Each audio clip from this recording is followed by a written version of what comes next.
dans les soucis donc d'organiser des élections très libres, transparentes, libres, professionnelles et surtout apaisées, la CENI est tenue à rencontrer toutes les parties prenantes du processus.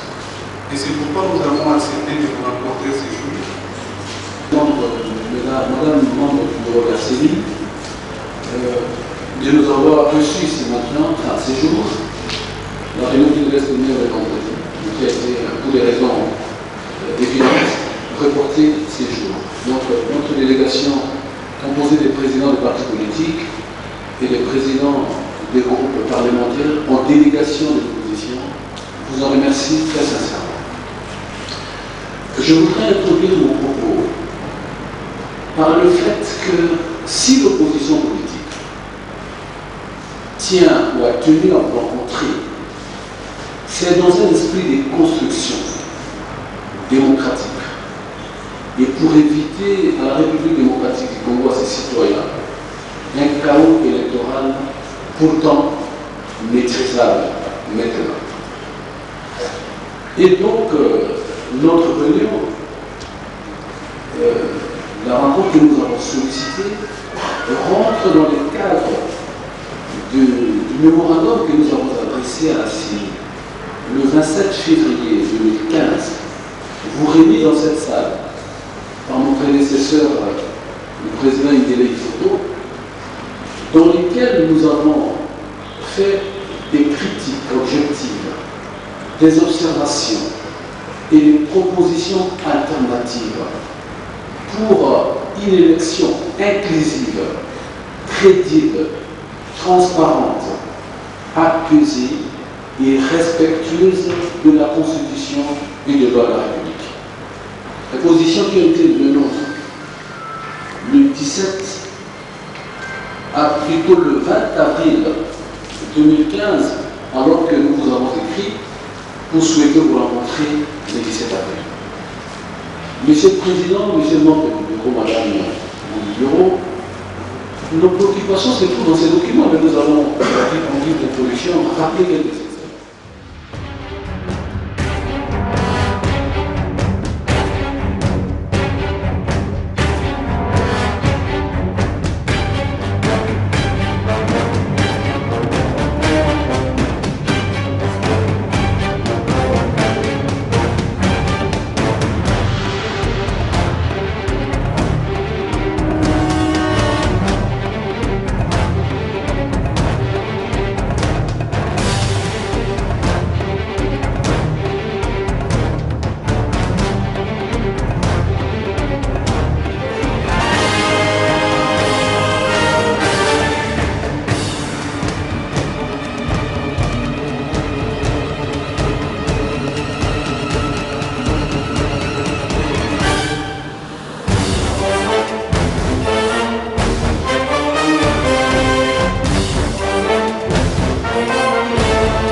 D'échanger longuement avec le bureau de la CENI. De prime abord, l'opposition politique reste constante dans sa détermination à participer dans un processus électoral inclusif, transparent, cohérent, apaisé, respectueux de la Constitution de la République et des lois plus relatifs. Cependant, l'opposition politique a relevé que nous ne pouvons pas avoir un processus électoral ou des élections qui excluent plus de 10 millions de Congolais. Vous savez que depuis 2011, beaucoup de Congolais jeunes ont atteint l'âge de la majorité. Ils ont le droit d'être électeurs et candidats. Nous ne pouvons pas, conformément à l'article 5 de la Constitution, accepter que la CENI les exclue du processus électoral. Deuxième élément, L'article 121 de la Constitution, en son alinéa 2e plutôt, impose à la CENI le devoir d'enrôler tous les Congolais en âge mature. C'est que la CENI n'a pas encore fait à ces jours. Nous avons voulu que pour ces questions fondamentales, que la CENI trouve des réponses rapides.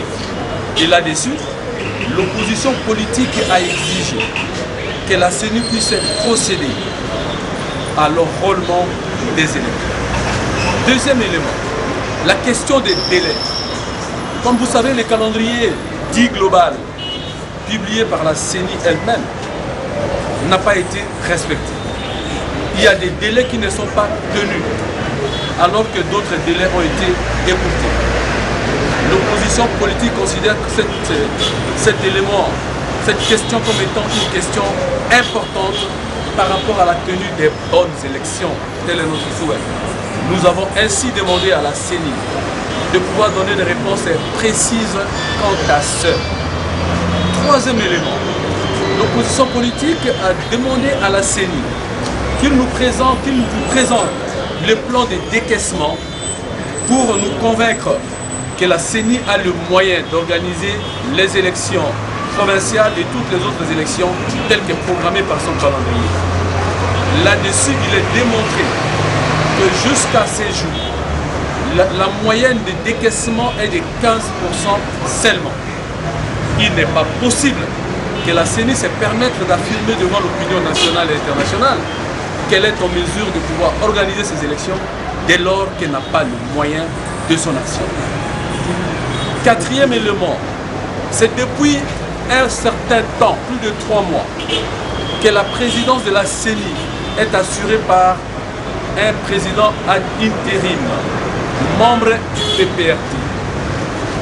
La loi portant organisation et fonctionnement de la CENI, telle que modifiée en 2016, pose les principes de l'équilibre du pouvoir au sein de la CENI. Et comme vous savez, le poste de président de la CENI revient à la société civile.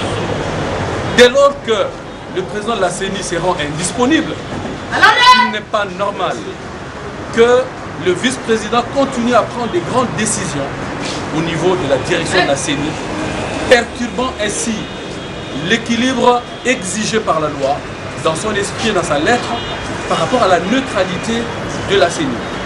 Et donc là-dessus, l'opposition attend des réponses concrètes. Et nous avons demandé à la CENI de pouvoir très rapidement, dans un esprit républicain et constructif, nous donner des réponses le plus rapidement possible. Parce que le processus ne sera jamais pris en otage, ni par la majorité, ni par l'opposition, ni par les pouvoirs. Il appartient au peuple.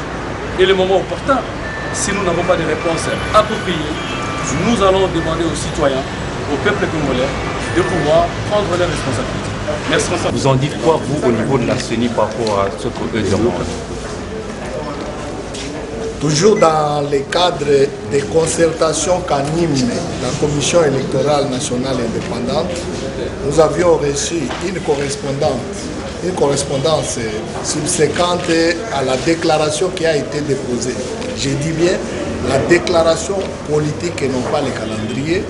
Ils avaient sollicité de nous rencontrer pour un échange citoyen dans le cadre de concertation au processus électoral, comme nous le faisons d'habitude au Palais du Peuple.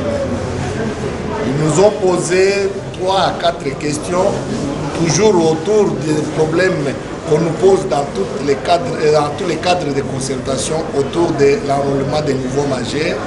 Nous avons à notre manière tenté de donner la lumière conformément à la loi 04/024. Nous avons aussi donné la lumière à leurs préoccupations autour de l'absence prolongée du président, que vous aviez tous vu.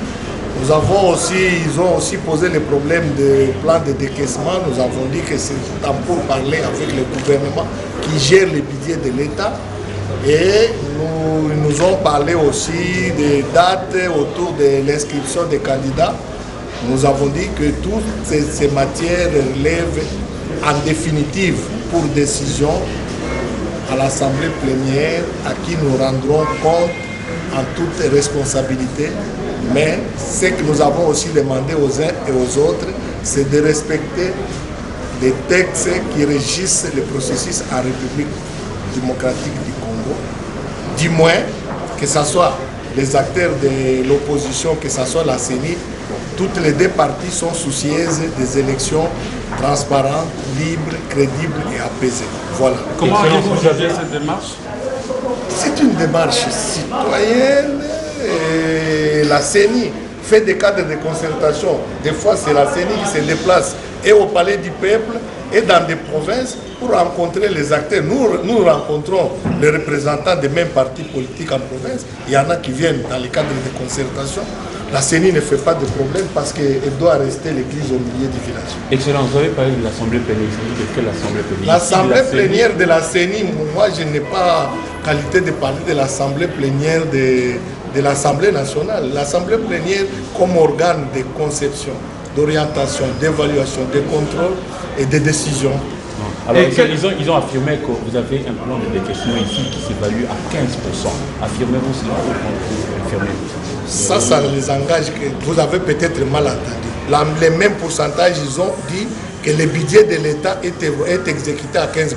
Ça les engage qu'il y a des députés parmi eux qui continuent le débat sur les décaissements et le pourcentage de réalisation du budget.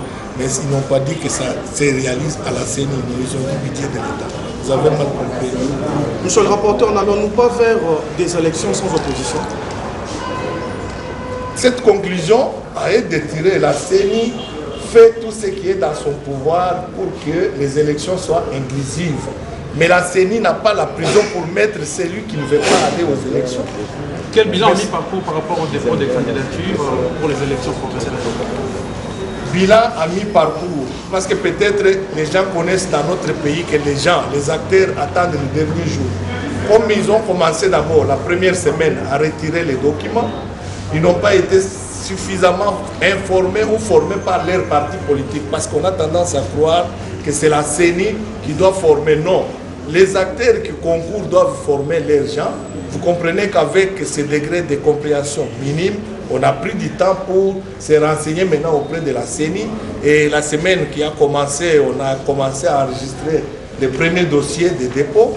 Et surtout que notre calendrier était très bien réfléchi et professionnel parce que les délais où les bureaux de réception devraient fonctionner est tellement souple que nous savons d'un moment à l'autre aménager des choses, mais en restant avec les mêmes bureaux sans un coût supplémentaire.